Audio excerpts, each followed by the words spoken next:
ಹರಿ ಓಂ ಧನ್ವಂತರಿಯೇ ನಮಃ. ನನ್ನ ಎಲ್ಲ ನೆಚ್ಚಿನ ವೀಕ್ಷಕರಿಗೆ ಚಿನ್ಮಯಿ ಮೀಡಿಯಾಗೆ ಸ್ವಾಗತ. ಹರಿ ಓಂ ಧನ್ವಂತರಿಯೇ ನಮಃ.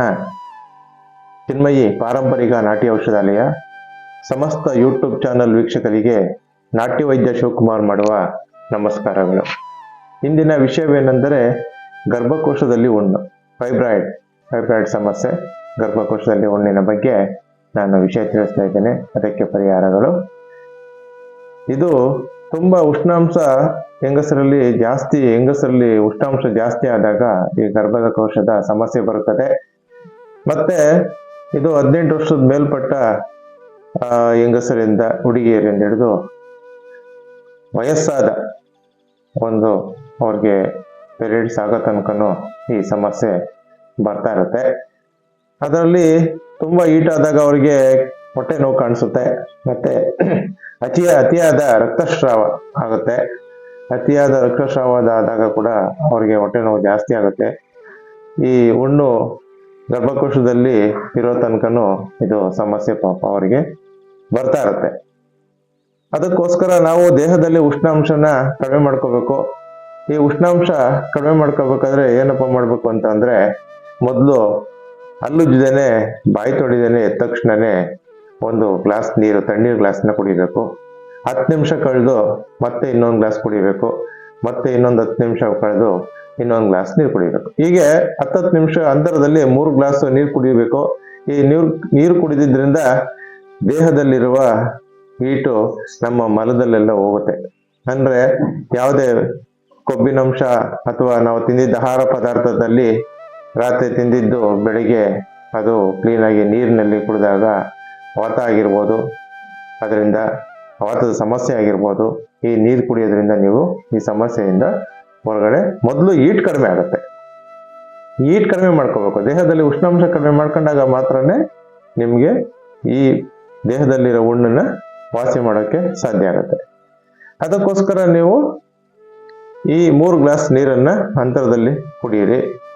ಮತ್ತೆ ಇನ್ನೊಂದು ಪರಿಹಾರ ಏನಪ್ಪಾ ಅಂದ್ರೆ, ರಾತ್ರಿ 1 ಗ್ಲಾಸ್ ತಣ್ಣೀರಿನಲ್ಲಿ 2 ಸ್ಪೂನ್ ಜೀರಿಗೆ, 2 ಸ್ಪೂನು ಧನಿಯಾನ ಕುಟ್ಟಿ ಪೇಡೆ ಮಾಡ್ಕೊಳ್ಳಿ.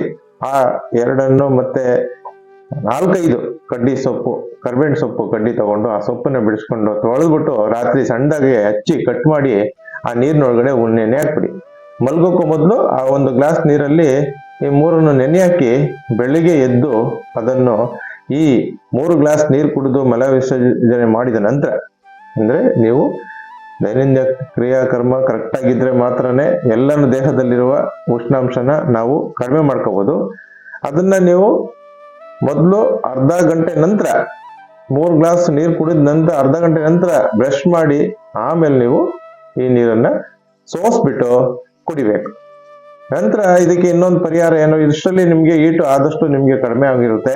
ಇದು 4 ದಿನನೂ ನೀವು ಇದನ್ನ ಮಾಡಬೇಕು. ಇದಾದ ನಂತರ ನೆಕ್ಸ್ಟ್ ನೀವೇನಪ್ಪ ಮಾಡ್ಬೇಕು ಅಂದ್ರೆ, ಒಂದು ಬಾಳೆ ಗಿಡದ್ದು ಹೂ ಬರುತ್ತೆ, ಗೊನೆಯಲ್ಲಿ ಮುಂಭಾಗದಲ್ಲಿ ಒಂದು ಹೂ ನೆತಾಡ್ತಾ ಇರುತ್ತೆ ಕೆಂಪಗೆ. ಆ ಒಳಗಡೆ ಇರುವ ಭಾಗಗಳನ್ನ ಓಪನ್ ಮಾಡಿದ್ರೆ ಸಣ್ಣದಾಗಿ ಹೂಗಳು ಕಾಣಿಸುತ್ತೆ ಸುತ್ತ. ಅದರಲ್ಲಿ ಒಂದು 6 ಹೂ ತೆಗೆದುಕೊಳ್ಳಿ, 2 ಸ್ಪೂನ್ ಜೀರಿಗೆ ತಗೊಳ್ಳಿ, ಮತ್ತೆ 4 ಸಾಂಬಾರ್ ಈರುಳ್ಳಿ ತಗೊಳ್ಳಿ. ಇವು 3 ಕುಟ್ಟಿ ಪೇಸ್ಟ್ ಮಾಡಿ ಒಂದ್ ಕಡೆ ಇಟ್ಕೊಳ್ಳಿ. ಮತ್ತೆ ರಾತ್ರಿ ಅನ್ನ ಉಳಿದಿರುತ್ತೆ, ಅದನ್ನ ನೀವು ನೆನೆ ಹಾಕ್ಬಿಡಿ. ಯಾವ್ದಾರ ಒಂದು ಗ್ಲಾಸಲ್ಲೋ ಬೌಸಿನಲ್ಲೋ ತಾಪ್ರಲ್ಲೋ ನೆನೆ ಹಾಕ್ಬಿಟ್ಟು ನೀರಿನಲ್ಲಿ ನೆನೆ ಹಾಕಿ ಅದನ್ನ ಬೆಳಿಗ್ಗೆ ಎದ್ದು ಸೋಸ್ಬಿಟ್ಟು ಆ ನೀರಿಗೆ ಈ ಕುಟ್ಟಿ ಪೇಸ್ಟ್ ಮಾಡಿ ಇಟ್ಕೊಂಡಿರ್ತಾರಲ್ಲ ಬಾಳೆ ಹೂವುದು, ಮತ್ತೆ ಈ ಸಾಂಬಾರ್ ಈರುಳ್ಳಿ, 2 ಸ್ಪೂನ್ ಜೀರಿಗೆ, ಇದನ್ನೆಲ್ಲ ಪೇಸ್ಟ್ ಮಾಡಿ ಇಟ್ಕೊಂಡಿರ್ತೀರ. ಆ ಪೇಸ್ಟ್ ಅನ್ನೆಲ್ಲ ಈ ನೀರಿಗೆ ಮಿಶ್ರ ಮಾಡ್ಬಿಟ್ಟು ಅದನ್ನ ನೀವು ಅರ್ಧ ಗ್ಲಾಸು ಬೆಳಿಗ್ಗೆ, ಮಧ್ಯಾಹ್ನ, ರಾತ್ರಿ ನೀವು ಕುಡಿತಾ ಬರ್ಬೇಕು. ಊಟದ ನಂತರನೇ ಕುಡೀರಿ. ಊಟಕ್ಕೆ ಮೊದಲು ಕುಡಿಬೇಕಂತೇನಿಲ್ಲ, ಊಟ ಆದ್ಮೇಲೂ ಕುಡಿಬಹುದು. ಊಟ ಆಗಿ ಒಂದು ಅರ್ಧ ಗಂಟೆ ಬಿಟ್ಟು ಇದನ್ನ ಕುಡಿತಾ ಬನ್ನಿ. ಇದರಿಂದ ನಿಮ್ಗೆ ಗರ್ಭಕೋಶದಲ್ಲಿರೋ ಹುಣ್ಣು ವಾಸಿ ಆಗ್ತಾ ಹೋಗುತ್ತೆ. ಇದು ಕನಿಷ್ಠ ಪಕ್ಷ ನೀವು 4ರಿಂದ 5 ದಿನ ಕಂಟಿನ್ಯೂ ನೀವು ಇದನ್ನ ಮಾಡಲೇಬೇಕು. 5 ದಿನ ಕುಡೀರಿ. ಇದರಿಂದ ಅವ್ರಿಗೆ ಆ ನೋವು ಕಡಿಮೆ ಆಗುತ್ತೆ, ಹುಣ್ಣು ವಾಸಿ ಆಗುತ್ತೆ. ಅದರಿಂದ ಬರೋ ನಿಮ್ಗೆ ನೋವೆಲ್ಲ ಕಡಿಮೆ ಆಗುತ್ತೆ. ಇದರಿಂದ ಯಾವುದೇ ಸಮಸ್ಯೆ ಇಲ್ಲ, ಯಾವುದು ಸೈಡ್ ಎಫೆಕ್ಟ್ ಆಗಲ್ಲ. ಇದನ್ನ ನೀವು ದಯವಿಟ್ಟು ಪಾಲಿಸಿ. ಯಾರ್ಯಾರು ಈ ಗರ್ಭಕೋಶದ ಸಮಸ್ಯೆಯಿಂದ ಬಳಲುತ್ತಿದ್ದೀರಾ ಅವರೆಲ್ಲ ಈ ವಿಡಿಯೋನ ತಪ್ಪದೆ ನೀವು ಸಬ್ಸ್ಕ್ರೈಬ್ ಮಾಡ್ಕೊಂಡಿಲ್ಲ ಮಾಡ್ಕೊಳ್ಳಿ. ಈ ವಿಡಿಯೋ ನಿಮಗೆ ಇಷ್ಟವಾಗಿದ್ರೆ ಲೈಕ್ ಮಾಡಿ, ಸಬ್ಸ್ಕ್ರೈಬ್ ಮಾಡ್ಕೊಳ್ಳಿ, ಎಲ್ಲರಿಗೂ ಶೇರ್ ಮಾಡಿ.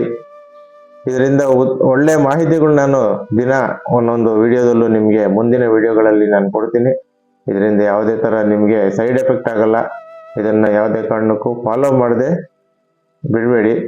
ಯಾವುದು ಇದು ಖರ್ಚಿರಲ್ಲ. ಇದರಿಂದ ನಿಮಗೆ ವಾಸಿ ಆಗುತ್ತೆ, ಯಾವುದು ಸಮಸ್ಯೆನೂ ಆಗಲ್ಲ. ನಿಮಗೆ ವಾಸಿ ಮಾಡ್ಕೋಬೋದು, ಆರಾಮಾಗಿರ್ಬೋದು, ಯಾವುದು ತೊಂದರೆಗಳಂತೂ ಆಗೋದಿಲ್ಲ. ಅಲ್ಲಿವರೆಗೆ ಶಿವಕುಮಾರ್ ಮಾಡುವ ಧನ್ಯವಾದಗಳು. ಈ ನನ್ನ ವಿಡಿಯೋ ನಿಮಗೆ ಇಷ್ಟವಾದಲ್ಲಿ ಚಿನ್ಮಯಿ ಮೀಡಿಯಾಗೆ ಸಬ್ಸ್ಕ್ರೈಬ್ ಆಗಿ, ಲೈಕ್ ಮಾಡಿ, ಶೇರ್ ಮಾಡಿ. ಧನ್ಯವಾದಗಳು.